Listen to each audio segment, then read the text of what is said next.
Okay, we're back to blood vessels. So the endothelial cells, the lining cells, do more than just line. They also produce certain things. They produce the collagen that forms the basement membrane, the laminin. They also produce something called endothelin. We brought it up. Endothelin is a chemical, local chemical, that would leak below the endothelial cells and cause vasoconstriction. They also produce something called nitric oxide, which is also called endothelial-derived relaxing factor. That can cause vasodilation. They also produce certain things we talked about when we talked about clotting, like this von Willebrand factor. They also produce something we'll call angiotensin converting enzyme. We'll be bringing that up a little later. Okay. They also can bind lipoprotein lipase. This is to help carry your serum lipids. We'll talk on that. Okay. Now, remember when we did the clotting and the stoppage of blood, hemostasis, we talked about these things. I won't get into that. We talked about factors to do this.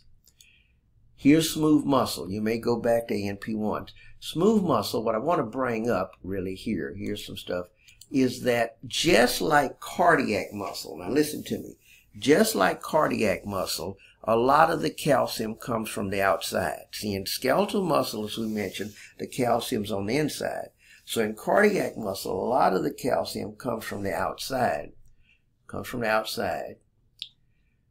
So if you could block that calcium, and see this calcium operates smooth muscle, then you wouldn't get as strong of a contraction. So a blood vessel calcium channel blocker could block some of the calcium and cause vasodilation because it couldn't constrict as much. This is something we use sometimes in hypertension. Okay. So then I just talk about, just for a moment, some calcium channel blockers. Now we have calcium channel blockers that would work for the heart, which would slow it down. Negative inotropic agents, go back.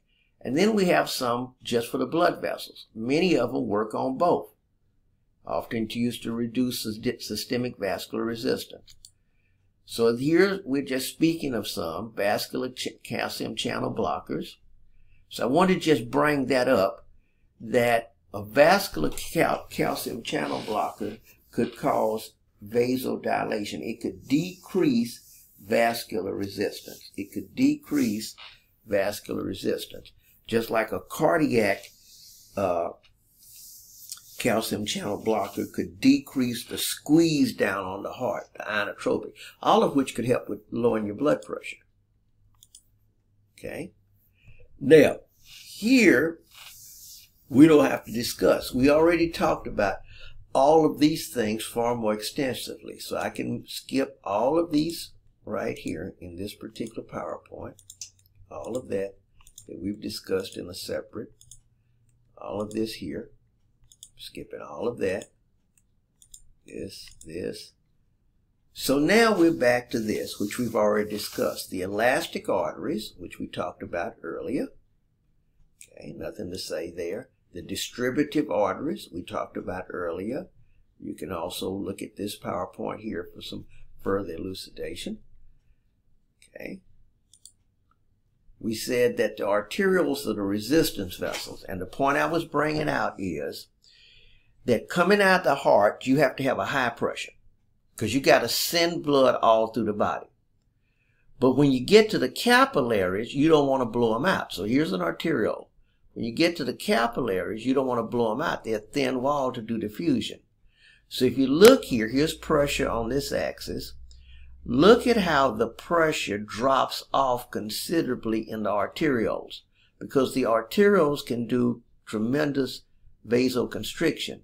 That would then allow you to go into the capillaries, which start at that line, with a lower pressure. See what I'm saying? Now, this right here is showing the capillary pressure.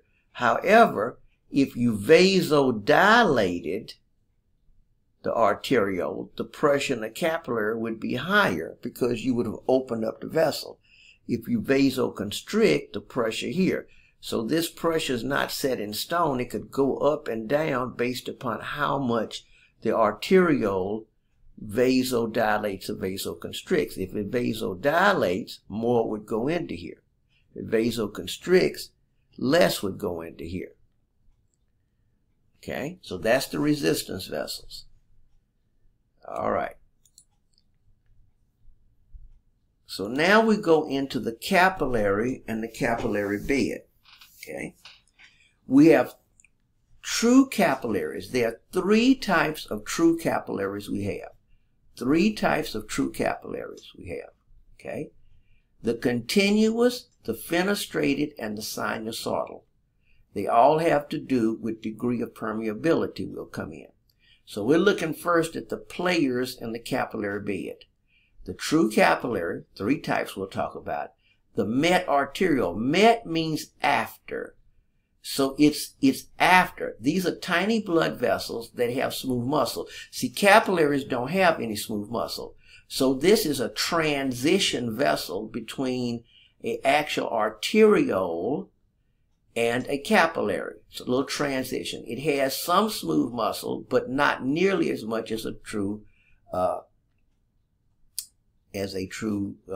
arteriole.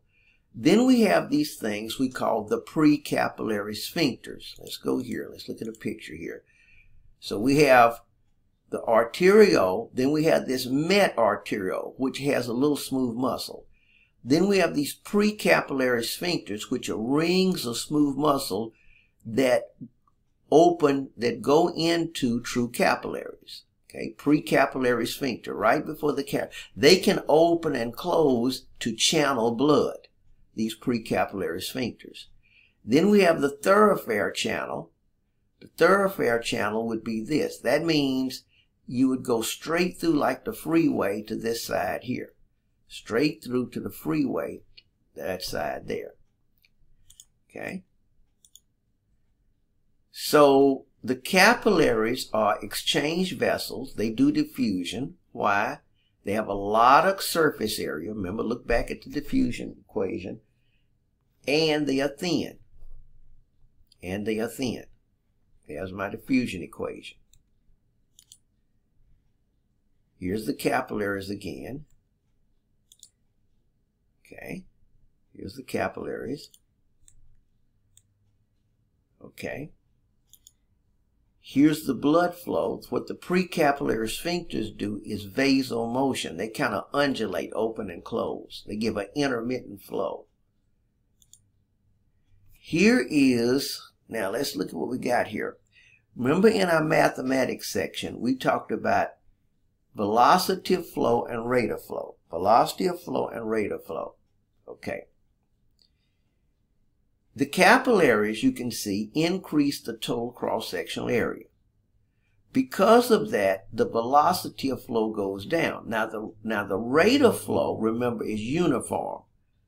Study back. The rate of flow is uniform, but because the capillaries have a large cross-sectional area, and remember what velocity of flow, it was amount per unit time per cross-sectional area, then the blood can kind of slow down according to velocity of flow in the capillaries, but the rate of flow is the same. The rate of flow is cardiac output. As much out as comes back in. As much out as comes back in. Now, if you're having trouble with this, get with Matthew or Danny, or when I come to the college, or ask questions, email me questions. Okay?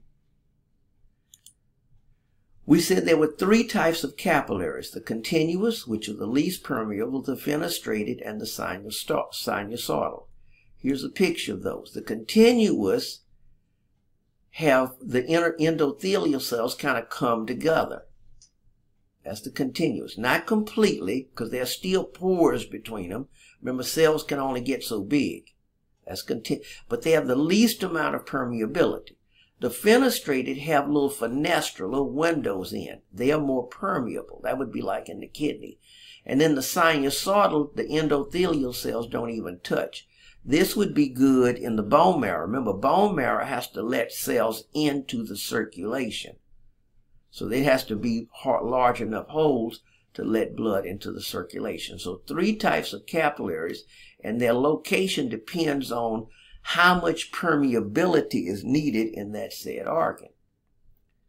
Okay. So continuous capillaries are abundant in the skin and the muscle. They talk about this. Now we have something called the blood-brain barrier, which you may have heard of in ANP1, and the blood-thymic barrier, which we would if you've studied the immune. Those capillaries are even tighter than the continuous. What they have are tight junctions holding the endothelial cells. And then in the blood-brain barrier, they're surrounded by some cells called astrocytes, so they insulate them more. In the thymus, which you may recall, the capillaries were surrounded by reticular epithelial cells. So the blood-brain barrier and blood-thymic barrier are far more extensive. Okay? Okay, they have extra stuff so that things don't leak out in those particular areas. So here's a picture, larger picture of a continuous capillary. Here's a fenestrated. They're more permeable, like in the small intestines where we need glands, the kidneys. It would be these fenestra, thinnesses in the wall. Okay. Here's the sinusoidal, liver, bone marrow, spleen, where cells have to come in and out. The endothelial cells don't even touch. What routes do substances enter and exit capillaries? They can go straight through the wall of that's called transcytosis. They can go between, that would be through these clefts, these intercellular clefts. They can go there. They can move to the windows, the fenestra, or you can form pinocytotic vesicles. Remember, cell drinking pinocytotic vesicles. Okay? So this would be the routes they enter and exit. Diffusion through that, diffusion through here, and so forth. Okay? Gases just can go straight through the walls. Okay? Now, I'm going to start here on the next one, understand the significance of capillary.